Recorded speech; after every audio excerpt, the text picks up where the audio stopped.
제가 사직동 오기 전까지 해운대에서 살았거든요. 해운대에서 사직동에 넘어오니까 많이 듣는 이야기 중에 하나가 자녀들의 학업에 관한 이야기였습니다. 해운대가 막 발전한 것 같은데 학원이 여기만큼 많지는 않습니다. 오니까 누가 어디 학원을 다니더라, 어느 선생님이 용하다 하더라, 그 아이는 이런 프로그램을 해서 지금 잘 되고 있다더라, 영어 원어민 선생님은 미셸보다는 피터더라, 영어 학원은 몇 살 때 가야 되고 그 골든타임을 놓치면 끝이라고 하더라. 아이들 학원 전 갈 때 간식은 이게 좋고 학원 후에는 이런 간식이 좋다. 정말 많은 이야기들이 오갔습니다. 이 이야기를 듣고 있으면 제 마음 가운데에 소망이 들까요? 절망이 들까요? 예, 생각하는 그대로입니다. 우리 집 아이들 골든타임 다 놓쳤는데 이런 생각이 들고요. 간식 라면으로 통일한 지 오랜데 어쩌지 이런 생각이 듭니다. 그런데 교회를 다니시는 우리 집사님, 권사님들도 동일한 고민을 하고 있는 것 같더라고요. 이 사랑방 신방을 하면 항상 기도 제목을 받습니다. 그런데 나이가 좀 있으신 분들은 손주 기도 제목을 내시고요, 나이가 조금 젊으시면 자녀들 기도 제목을 내십니다. 분명히 본인 기도 제목 좀 달라고 했는데 그 말을 다르게 해석하시는 것 같아요. 그런데 이 기도 제목 안에 이런 것들이 그대로 있습니다. 제가 볼 때는 이미 다 모든 전부를 다 주셨는데 늘 못해준 것만 기억나시는 것 같아요. 그래서 늘 미안해 하십니다. 그래서 뭘 좀 더 주고 싶은데 무엇을 줘야 할까? 그것을 늘 고민하는 성도님들이 대부분인 것 같습니다.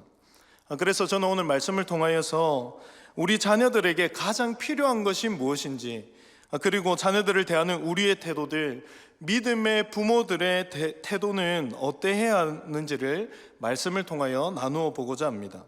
우리 이 시간 옆에 분과 이렇게 인사하고 말씀을 들었으면 좋겠습니다. 이렇게 인사하겠습니다. 아직 골든타임 안 놓쳤습니다. 그렇게 한번 인사하겠습니다.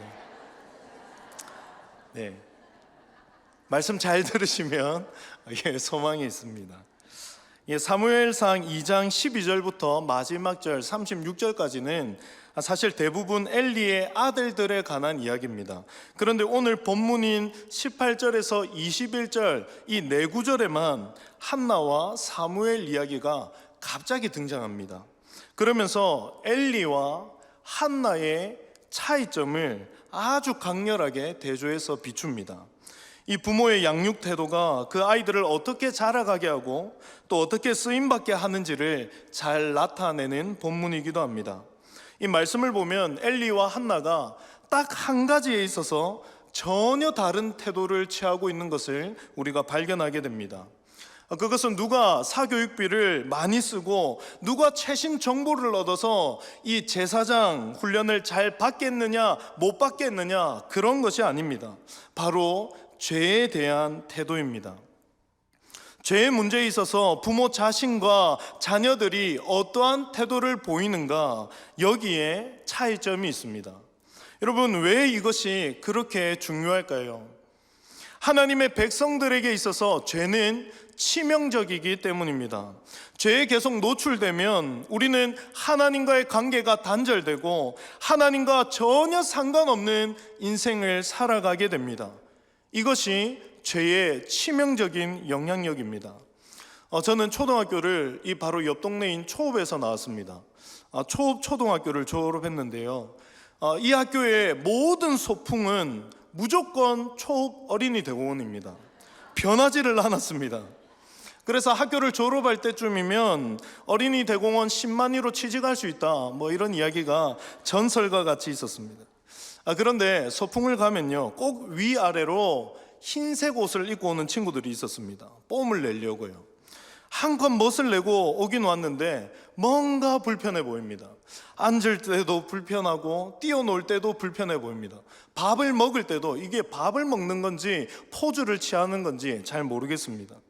그래서 저는 어릴 때부터 이런 친구들을 구원해주고자 하는 마음이 많았습니다. 그래서 흰 옷을 입고 온 친구들 옷에 흙을 묻혀주기도 하고 풀밭에 이렇게 굴려주기도 하고 그렇게 했습니다. 그러면 아이들이 야 고성호 너 이러면서 막 뒤에 뭐 말이 있는데 그건 여기서 못하고요 막 쫓아옵니다. 그러면 그때부터 아이들이 뛰어놀기 시작합니다. 처음에는 조심했는데 조금 더럽혀지니까 어차피 엄마한테 혼나는 건 똑같아요.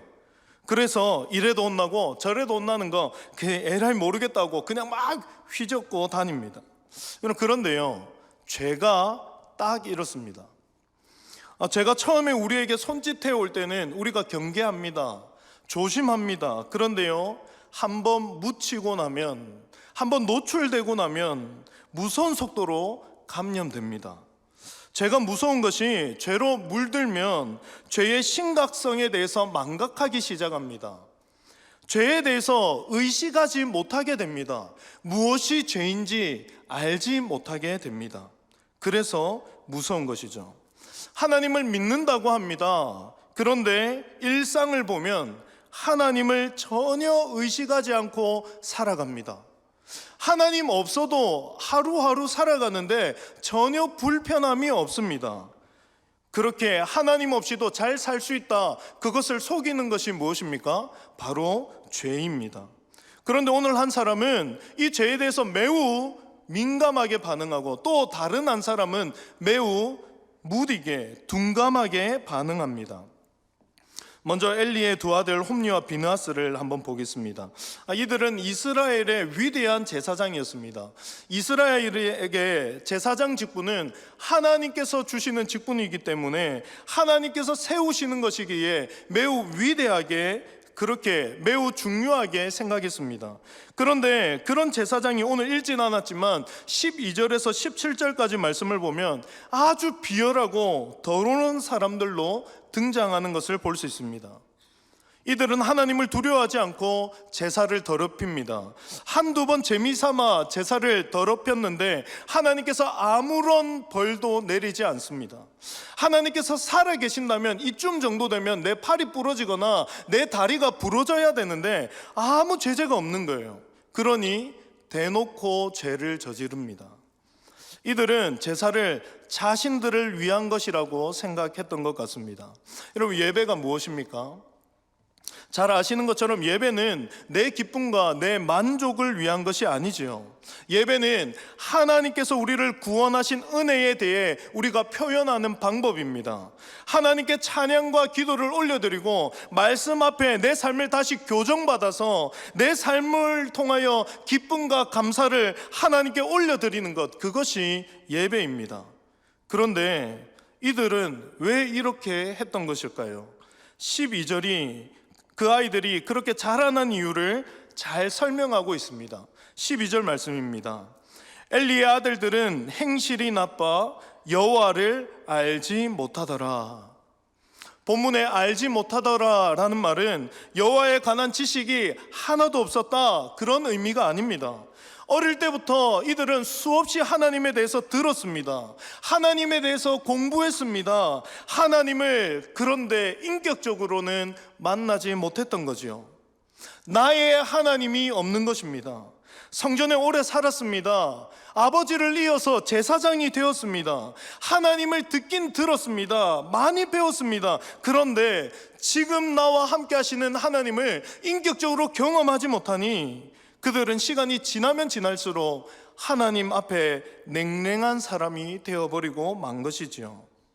우리가 흔히 착각하는 것 중에 하나가 믿음의 가정에서 출생하면 자동적으로 잘 믿는 아이가 된다라는 생각을 가집니다. 그런데요, 출생 자체만으로 하나님을 결코 잘 믿게 되지 않습니다. 이렇게 오해하니 어떤 문제가 생길까요? 출생하니 끝입니다. 더 이상 가르치는 일을 하지 않는 것입니다.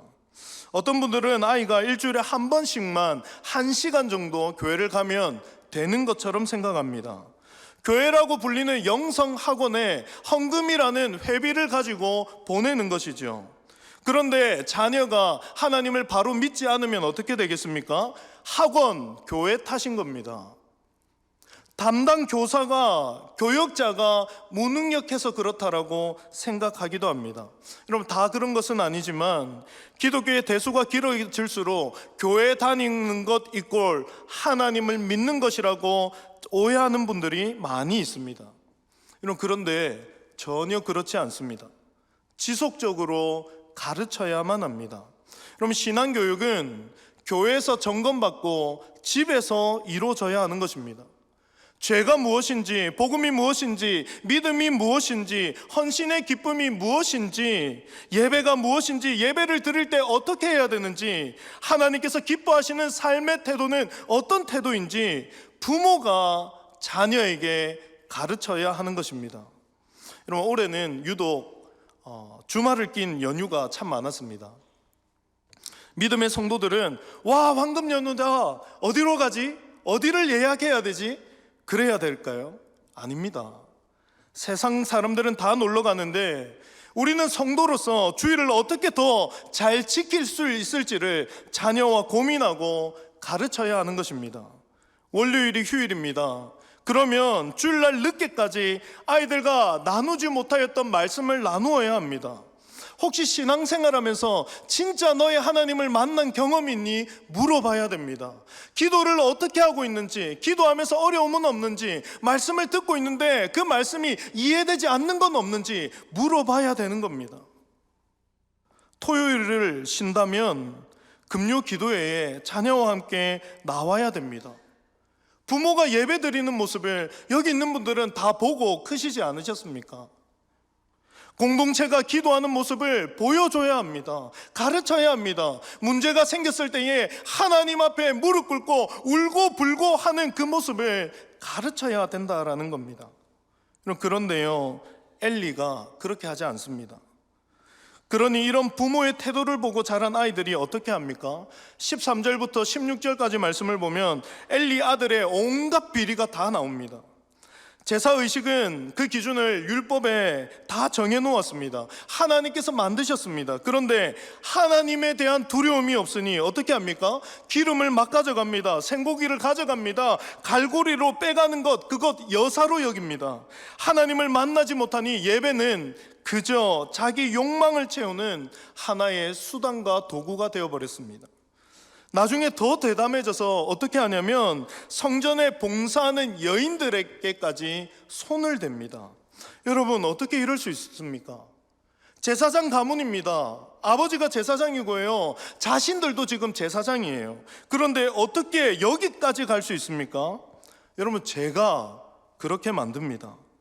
제가 우리의 눈을 가리기 시작하면 살아계신 하나님 죄에 가려서 안 보이게 되는 겁니다. 하나님께서 얼마나 죄를 미워하시는지, 하나님께서 그 죄를 얼마나 싫어하고 징계하시는지 집에서 가르쳐야 하는데 아버지가 다 알고 있음에도 불구하고 전혀 제재하지 않습니다. 왜 그렇습니까? 엘리가 그런 영안이 없었기 때문입니다. 예배 기술은 가르쳤습니다. 그런데 예배의 중심, 예배의 마음은 가르치지를 못했습니다. 그럼 조금 오래되었지만 제가 고등부 사회 갈 때에 고등학교 2학년 학부모님들이 겨울 방학만 되면 이런 전화를 똑같이 비슷하게 해옵니다. 내용은 이렇습니다. 전도사님, 저 누구 엄마인데요, 저희 아이 이제 고3 되는 거 잘 아시죠? 정말 중요한 시기인 거 전도사님 잘 아실 거예요. 그러니까 1년만 교회에 나오지 못해도 좀 이해해 주세요. 제가 1년 뒤에는 진짜 교회에 충성 봉사하게, 예배 죽어도 못 빠지게 그렇게 만들게요. 아셨죠? 하고 전화를 끊습니다. 그런데 여러분, 그거 아세요? 1년 뒤에 비슷한 전화를 받습니다. 전도사님, 우리 아이가 교회를 안 나가려고 해요. 이제 성인이 되어서 제 말은 듣지도 않아요. 어떻게 해요? 전도사님, 좀 어떻게 해주세요. 사랑하는 성도 여러분, OECD 가입국 중에 고등학교까지 가장 머리 좋은 아이들이 누구인지 아십니까? 대한민국 고등학교 아이들입니다. 여러분, 이 아이들이 모를까요? 다 압니다. 우리 부모님이 예배를 이렇게 이용하는구나, 하나님 별거 없구나. 예배를 잘 드린다는 것은 일단 좋은 직장에 취직해서 돈을 많이 벌고 헌금 많이 하면 예배 잘 드리는 것으로 인정해 주는구나. 교회의 힘든 일은 저렇게 빠져나가면 되는구나. 아이들이 다 압니다. 그러니 이들이 드리는 예배는 어떻게 될까요? 예배는 그저 하나의 문화 활동입니다. 문화 활동하는데 헌금이라는 후원금을 내는 것입니다. 예배를 자기 욕망을 채우는 수단으로 바꾸어 가는 것이죠. 사랑하는 성도 여러분, 묻고 싶습니다. 오늘 부모된 저와 여러분은 어떻습니까? 여기 앉아있는 우리 청년들, 우리 청소년들에게도 묻고 싶습니다. 앞으로 부모가 될 여러분은 어떠합니까? 혹시 우리가 너무나도 죄에 대해서 둔감해져 있지는 않습니까? 혹시 내 자녀가, 혹시 내 손주가 죄를 짓는 문제에 대해서는 특별히 눈 감아주고 있지는 않습니까? 위로가 먼저야 생각하고 자녀들의, 손주들의 눈치를 보면서 위로하는 것이 죄를 지적하는 것보다 먼저 돼 있지는 않습니까? 자녀가, 손주가 예배를 빠지는 문제에 있어서 그들이 어떠한 변명을 대기보다 부모인 우리가 더 많은 이유를 대신 내어주고 있지는 않습니까? 여러분, 만약에 그렇다면 저와 여러분은 엘리와 다를 바가 없습니다.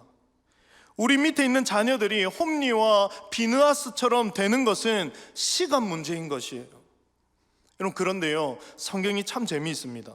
이런 내용을 기록하면서 곧바로 네 구절을 삽입하여서 한나를 등장시킵니다. 그러면서 하나의 에피소드를 기록하고 있는데요, 18절과 19절 말씀을 한번 보겠습니다. 사무엘은 어렸을 때에 세마포 에봇을 입고 여호와 앞에서 섬겼더라. 그의 어머니가 매년 드리는 제사를 드리러 그의 남편과 함께 올라갈 때마다 작은 겉옷을 지어다가 그에게 주었더니 아민. 말씀은 어린 시절 사무엘의 옷이 세마포 에봇이었다고 기록하고 있습니다. 이 옷은 제사장과 함께 그 성전을 섬기는 일을 할 때에 입는 옷입니다. 그런데 이 옷은 무척 깨끗한 옷이기 때문에 어른들조차도 이 옷 입는 것을 힘들어하였습니다. 잘 입지 않는 옷이에요. 그런데 어린 사무엘이 이 옷을 입었다라는 겁니다. 왜 성경은 이것을 기록하고 있습니까? 두 가지 정도로 생각해 볼 수 있을 것 같습니다. 첫 번째는 순결입니다. 어머니 한나는 영안이 열려있던 사람입니다. 죄에 대해서 매우 민감함이 있었습니다. 그래서 그 당시 그곳이 얼마나 타락하고 신앙을 배울 수 없는 곳이라는 것을 이미 잘 알고 있었습니다. 그래서 사무엘에게 이 옷을 지어준 것이죠. 이 옷을 지어 입히면서 사무엘아, 사무엘아, 너는 다른 사람이야. 너는 하나님 앞에서 깨끗하고 순결한 사람이 되어야 된다. 타락하고 불경한 것들이 네 눈에 많이 보이니 절대로 따라하지 말거라, 생각도 하지 말거라. 모든 사람들이 그것 해도 된다라고 이야기할 때 절대로 가면 안 된다, 절대로 하면 안 된다, 네 옷을 보고 기억하거라, 그렇게 이야기했던 것이죠. 두 번째는 너는 작은 제사장이라는 것을 알려주고 싶었던 것 같습니다. 네가 비록 제사장은 아니지만 제사를 지내는 제사장의 마음으로 살아가야 되고, 이런 점에서 너는 구별되어 위대한 사람임을 잘 기억해야 된다. 하나님께서 너를 그렇게 사용하길 원하신다. 그것을 이야기한 거지요. 사무엘이 자신의 의지가 생기기까지 옷을 입을 때마다, 옷을 받을 때마다 무엇을 기억했겠습니까? 어머님의 이 말씀을 기억했을 것입니다. 자기 중심을 다시 한번 지켜갔을 것입니다. 아, 그렇지, 어머니가 말씀하셨어. 나는 순결해야 된다고 했어. 나는 구별되어야 된다고 하였어. 하나님은 그런 나를 기뻐하신다고 하였어. 모든 사람이 그렇게 하지만 이 옷을 입고 있는 나는 그렇게 살지 말아야지. 그것을 자기의 의지가 생기기까지 옷을 바라볼 때마다, 옷을 가질 때마다 아마 교육되었을 것입니다. 여러분, 그래서 한나가 입혀준 이 옷은 어떤 것이었을까요? 더러운 세상에서 이 사무엘을 지키는 마치 방탄조끼와 같은 그런 옷이었을 거라 생각합니다. 세상 모든 사람들이 다 다른 길로 갈 때에 너는 하나님을 섬기는 사람이다. 옷이 다르니까 너의 삶도 달라야 한다. 사무엘아, 이 옷을 더럽히지 말거라. 네 삶을 더럽히지 말거라. 이것이 옷이 주는 의미가 아니었을까요? 결론적으로 죄에 대해서 그 부모들의 태도가 아이들을 어떻게 몰고 갑니까? 2장 34절입니다. 내 두 아들 홈리와 비느하스가 한날에 죽으리니 그 둘이 당할 그 일이 내게 표징이 되리라. 둘이가 한날에 죽는 데에 그것이 어떠한 사건의 표징이 된다라고 합니다. 4장 17절에 보면 이렇게 내용들이 있습니다. 블레셋과의 전투에서 크게 패배합니다. 그런데 그 두 아들이 죽습니다. 그리고 하나님의 궤도 다 빼앗겨 버립니다. 여러분, 얼마나 불쌍한 인생입니까? 평생을 성전에서 제사장으로 살았는데 평생 한 것이 무엇입니까? 죄를 지은 거예요. 죄만 짓다가 그렇게 살다가 그렇게 비참하게 죽게 된 것입니다. 여러분, 그런데요, 반대로 사무엘은 어떻게 됐을까요? 우리 같이 한번 읽었으면 좋겠는데, 사무엘상 3장 19절 말씀입니다. 같이 읽겠습니다. 시작. 사무엘이 자라매 여호와께서 그와 함께 계셔서 그의 말이 하나도 땅에 떨어지지 않게 하시니 아멘. 어머님의 보살핌 아래, 그 교육 아래에 잘 자란 사무엘은 가는 곳마다 말씀의 부흥이 있었습니다. 가는 곳마다 심령의 대부흥이 있었습니다. 왜 그렇습니까? 하나님께서 들어 사용하셨습니다. 그의 말이 하나도 못 쓰는 말이 없도록 하나님께서 그 말이 땅에 떨어지지 않도록 사무엘을 붙드신 것이죠. 여러분, 2장 30절 후반부에 보면 이런 말씀이 있습니다. 나를 존중히 여기는 자를 내가 존중히 여기고 나를 멸시하는 자를 내가 경멸하리라. 하나님은 제사, 즉 예배에 대한 태도가 나에 대한 태도라고 말씀하고 계십니다. 예배를 멸시하니 하나님도 그 인생을 멸시하시고, 예배를 존중히 여기니 하나님도 그 인생을 존중히 대하시더라. 그것이 말씀입니다. 한나는 다른 것에 관심 없었던 것 같습니다. 한나는 이 예배에 성공하고 싶었던 것 같습니다. 그래서 사무엘의 마음에 죄를 흉내내는 것도 하지 못하게 하였고, 계속해서 매년 옷을 입히며 그것을 가르치고 또 보여주었던 것 같습니다. 말씀을 맺겠습니다. 사랑하는 성도 여러분, 우리 자녀들 너무 귀하지 않습니까? 우리의 손주들 너무나도 귀하잖아요. 세상 그 무엇과도 바꿀 수 없는 귀한 자녀들 아닙니까? 그렇다면 가장 좋은 것 주셔야 되지 않겠습니까? 아이들이 좋아하는 장난감도 좋습니다. 좋아하는 음식도 좋습니다. 여러 가지 선물도 좋습니다. 그런데요, 하나님 앞에 바로 선 여러분의 신앙, 여러분의 삶의 태도, 그것을 선물로 줄 수 있었으면 좋겠습니다. 하나님을 대하는 태도, 예배를 드리는 태도, 죄를 대하는 태도, 그것 선물로 왜 안 주십니까? 주님의 몸된 교회를 기쁨으로 섬기고 헌신하는 것, 그 태도를 왜 선물로 안 주십니까? 왜 여러분만 받아 누리십니까?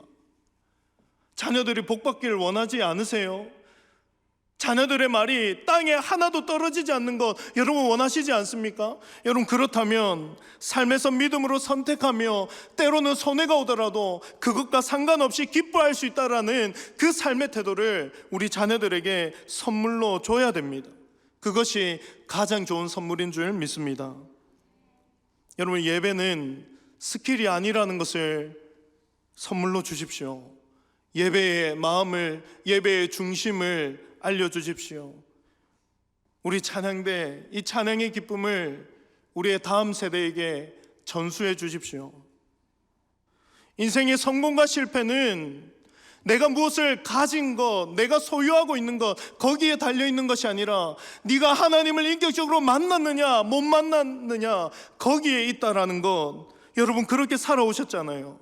그것 선물로 전달해 주시기를 부탁을 드립니다. 여러분, 거창한 것보다 돌아오는 금요 기도회 때 가족별로 앉아서 예배 드려보는 것 어떨까요? 사실 이 말씀을 준비하는데 하나님께서 저에게 먼저 주신 말씀이라고 생각했습니다. 그래서 제 삶을, 제 가정을 돌아보니까 막막했습니다. 저희 아이들이 교회를 안 나온다는 말은 아닙니다. 교회를 잘 나옵니다. 수요 기도에도 나오고 금요 기도에도 나옵니다. 그런데 본당에 없습니다. 1층에 아이들끼리 막 뛰어놉니다. 그냥 그게 괜찮은 줄 알고 그렇게 저도 그냥 풀어 나왔습니다. 그런데 말씀을 준비하다 보니까 내가 무엇 하고 있는가라는 생각이 들었습니다. 그래서 가족 회의를 했습니다. 얘들아, 아빠가 너희한테 못할 짓을 하고 있었다. 수요 기도회 때, 금요 기도회 때 엄마 옆에 딱 붙어서 엄마가 기도하는 모습을 보거라. 성도님들이 예배를 어떻게 드리는지 보거라. 공동체가, 하나님의 몸된 교회가 문제를 가지고 어떻게 씨름하는지 보고 듣고 배우거라. 그 이야기를 했더랬습니다. 다행히 오늘 왔습니다. 여러분, 그렇게 우리 같이 함께 지어져 갔으면 좋겠습니다. 누구를 정죄하는데 이것을 도구로 삼자는 말이 아닙니다. 하나 안 하나 지켜보자는 말이 아닙니다. 함께 이 기쁨을 누렸으면 좋겠습니다. 여러분, 요즘 연말이라 너무 바쁘시지 않으세요? 그런데 하나님과의 관계를 사람과의 관계보다 더 중요하게 한번 생각해보고, 바빠서 더 말씀 보시고 바빠서 더 기도하는 저와 여러분 되었으면 좋겠습니다. 너무 바쁜데 삶을, 말씀을 기준 삼아 다시 돌아보고 그 일에 우선순위를 두는 저와 여러분이 될 때에 하나님께서 오늘 이 말씀을 통하여 저와 여러분에게 딱 한마디 하시는 것 같습니다. 얘들아, 아직 골든타임 안 놓쳤다. 지금부터 돌이키고 지금부터 가르치자. 그렇게 말씀하시는 줄 믿습니다. 여러분, 하나님께서 오늘 입술을 열어서 기도하는 저와 여러분의 가정을 신앙의 명품 가정으로 하나님께서 인도하실 줄 믿습니다. 하나님께서 우리의 가정, 우리의 자녀, 나를 신실한 예배자로, 무장된 예수 제자로, 헌신된 사명자로 하나님께서 이끌고 가실 줄 믿습니다. 주님께서 아직 저와 여러분을 포기하지 않았고, 주님께서 아직 저와 여러분의 가정과 자녀를 포기하지 않았기에 기회 주신 줄 알고 오늘 이 뜨거운 마음 가지고 기도할 때에 하나님께서 일하심을 오늘 저와 여러분의 삶을 통하여 경험하게 하실 줄 믿습니다.